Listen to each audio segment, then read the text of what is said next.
My name is Emily. I always believed that love was the strongest power in the world. I believed that if two people were honest, faithful, and cared for each other deeply, then nothing could break their bond. I believed that family always wanted the best for you, and that your own blood could never betray you. But I was wrong. And the person who proved me wrong was not a stranger, not a friend, not an enemy, but my own sister. I was born and raised in a small town in Oregon, United States. My childhood was mostly happy. My parents were strict but loving, and I was the oldest of two sisters. My younger sister, Claire, was born 3 years after me. From the moment she arrived, I loved her more than anything. I gave her my toys, helped her with homework, and protected her in school. I never felt jealous of her, even when she was always called the prettier one, the more charming one, the one with a brighter future. As we grew older, the differences between us became clearer. I was quiet, simple, and more focused on responsibilities. Claire was wild, loud, and always chasing attention. People liked her immediately, while I had to work hard to be noticed. Still, I loved her. She was my little sister. No matter how different we were, I believed we would always support each other. After finishing college, I started working in a publishing house. I wasn't earning much, but I was proud of the independent life I was building. I had dreams, but I was patient.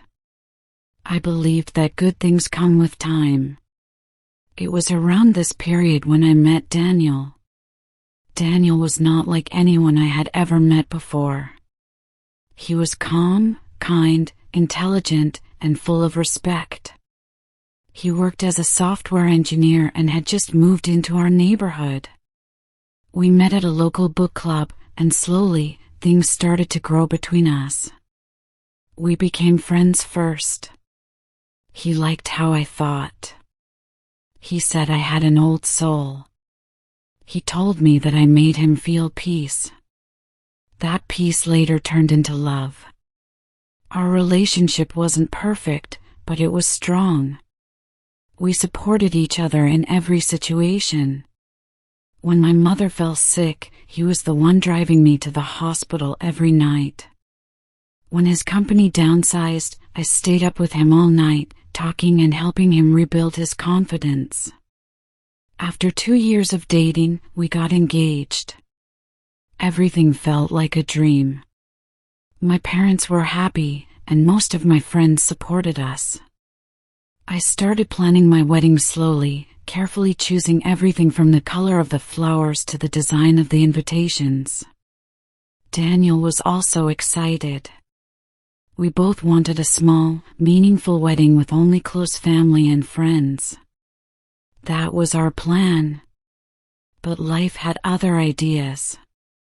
Claire had returned home recently after her modeling career in LA didn't work out. She was trying to figure things out again. I welcomed her with open arms. I told her she could stay with me as long as she needed. Daniel agreed, even though we both knew Claire could be dramatic and unpredictable. I still believed in family. I still believed in her. At first, everything seemed fine. Claire was fun, energetic, and full of stories. She made jokes, laughed loudly, and always made herself the center of attention. Daniel laughed too, sometimes more than I liked. But I didn't say anything. He loved me. I trusted him. I trusted her. Soon, I noticed small changes. Daniel began to act distant. He stopped making long conversations with me. He spent more time in the living room where Claire was always watching TV or scrolling through her phone. I would walk in, and silence would follow. I brushed it off. Maybe I was overthinking. Maybe the wedding stress was making me paranoid. I forced myself to believe that. Then one day, I found Claire's lipstick in Daniel's car. It was in the front seat. I asked him about it, and he laughed. He said she must have dropped it when he gave her a ride to the store.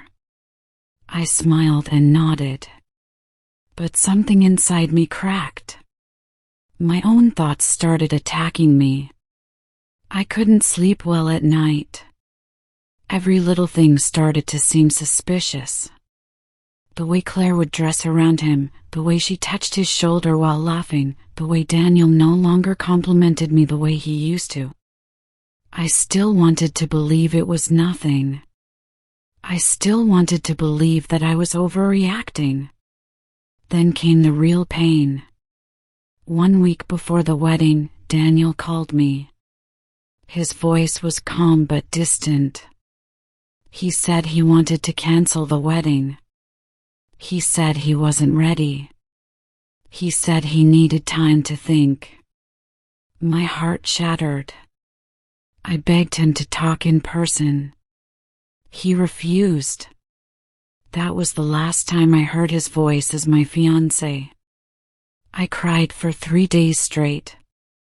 My parents were confused, angry, and broken. Our relatives started asking questions.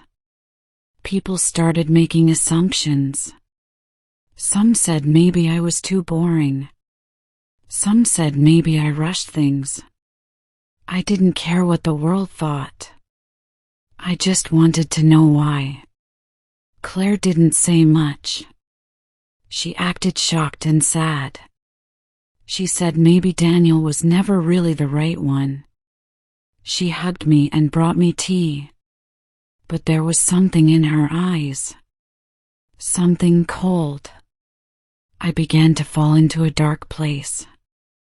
I didn't want to eat. I didn't want to leave the house. I stopped going to work. I deleted all social media. I couldn't look at myself in the mirror without feeling shame. I felt like a failure, like I wasn't enough. And worst of all, I had no answers. Until one day, I got one. One of my close friends, Lily, worked in a cafe downtown. She had seen Claire a few times there. One afternoon, she messaged me. "Emily, I didn't want to say anything before, but I need to tell you something. I saw Claire with Daniel 3 times last month. They were sitting close, drinking coffee, talking like a couple. I didn't believe it at first. But now, my blood went cold. I didn't want to believe her. But my heart already knew. I didn't react immediately. I just froze. My mind went blank. That night, I didn't sleep. I sat in bed, holding my phone, scrolling through old photos of me, Daniel, and Claire. Every smile suddenly looked fake. Every memory now felt poisoned. My chest was heavy, my stomach tight. I wanted to scream, but no sound came out. The next morning, I got up early. My face looked pale, my eyes swollen. But there was something inside me now, not sadness, not confusion, but a rising fire. I had to know the truth. Not from messages. Not from suspicions. I needed to hear it. I needed to face it. Even if it destroyed me completely. I woke up that morning like someone rising from their grave, tired, broken, and yet burning with quiet purpose. Everything inside me still hurt, but I had reached that stage where pain no longer controls you. It transforms. It sharpens you. It shows you truth. And the truth was, I had been lied to by the 2 people I trusted the most, my fiancé and my sister. The house felt colder than usual. I looked around. Claire wasn't home. Her shoes weren't by the door, and her jacket wasn't on the chair. My parents had gone out for groceries. The silence gave me time to breathe. I walked into the kitchen, made coffee, sat down, and opened my laptop. I started going through photos, videos, everything from the last 6 months.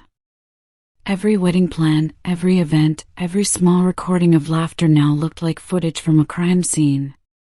Claire was in almost every frame, standing close, smiling perfectly, always positioned where Daniel could see her. I hadn't noticed before. Now I couldn't unsee it. I opened my messages with Daniel. There was no trace of anything obviously wrong. He had been careful. Too careful. But there were gaps. Weeks where he had replied late, days when he suddenly became distant. The timeline perfectly matched the moments Claire had started staying longer at home. My hands shook, but I kept going. I checked Claire's browser history. She had used my laptop a few times. There were deleted cookies, but some searches remained: restaurants in the city, gifts for men, even a forum post asking if it was okay to fall in love with someone your sister was engaged to. I felt sick. I closed the laptop and stared at the wall for a long time. There was no more room for denial. I didn't need more proof. I didn't want confrontation for drama. I wanted it for closure. Claire returned home in the evening. Her face looked relaxed. She hummed a little tune as she entered, talking about how tiring shopping had been. I didn't say anything. I just watched her. She noticed, paused for a second, then smiled and acted normal. But there was something fake in her movement, too soft, too polite, too rehearsed. That night, while everyone slept, I packed a small bag and left. I didn't tell anyone. I went to Lily's apartment. She opened the door, hugged me tightly, and said nothing. I stayed there for a few days. I needed time. Time to process, time to think, time to plan. In those days, I didn't cry. I researched. I collected every tiny detail about what happened. I made notes, I mapped dates, I connected. And slowly, I saw the full picture. It hadn't started suddenly. It was a slow poison. Claire had started emotionally manipulating Daniel months before the engagement. Subtle compliments. Deep talks about how misunderstood people like them were. Innocent touches that weren't so innocent. And Daniel, instead of drawing boundaries, allowed it. He didn't protect our relationship. He enjoyed the attention. And when Claire knew she had enough power, she pulled the final strings. Maybe she told him things about me that weren't true. Maybe she created doubts in his mind. I would never know exactly how. But the end result was clear. She wanted what I had, and she took it. What made it worse was not just that betrayal, but the fact that they hid it under the disguise of love and concern. They both pretended to care. They both played innocent. And I was the fool. I stayed at Lily's for a week. Then I returned home, not to cry, not to beg, not to confront with tears, but to observe. I behaved as if nothing had changed. Claire was surprised but didn't ask questions. She probably thought I had moved on. That was her mistake. I began to work silently. I started writing, not just about this betrayal, but about every emotion that came with it. The confusion, the pain, the numbness, the rage, the cold realizations. I created a new email, a new name, and submitted the manuscript anonymously to a few publishers. Meanwhile, I started seeing my old friends again. I smiled more. I wore new clothes. I changed my routine. Claire watched all of this and began to get nervous. She would ask subtle questions, trying to find out what I was thinking. I never answered directly. I never gave her what she wanted, not anger, not attention, not explanation. Then came the day that changed everything. One of the publishers replied. They were impressed. Deeply. They wanted to publish my story as a novel, a raw, honest, heartbreaking journey of a woman who was betrayed by her own blood. They didn't need the real names. They didn't care who I was. They said the writing was powerful enough to stand on its own. And so, I signed the deal. The book released 3 months later under the title The Woman Who Was Erased. It didn't take long to go viral. Readers connected with the pain, the betrayal, the silence of the main character. Social media began discussing it, women began sharing similar experiences, and slowly the book made its way into bookstores, blogs, even book clubs. Claire saw the book one day on a friend's coffee table. She read the first chapter, and her face turned pale. I saw her hands shake. I saw her lips go dry. But I didn't say anything. I just walked past her like she didn't exist. People started whispering around her. Some recognized the similarities. A few of our relatives figured it out. She tried to deny it, of course. Said it was all fiction. But fiction has a strange way of feeling like truth when the guilt lives inside you. As for Daniel, I never spoke to him again. He tried calling once, then twice. I never answered. Whatever he wanted to say, I didn't need it. Some people don't deserve explanations. Some people don't deserve closure. My story didn't end with revenge. It ended with release. I moved to another city. Got a job at a different publishing house. My book continued to grow in popularity. I started getting invited to speak at events, not just about writing, but about healing.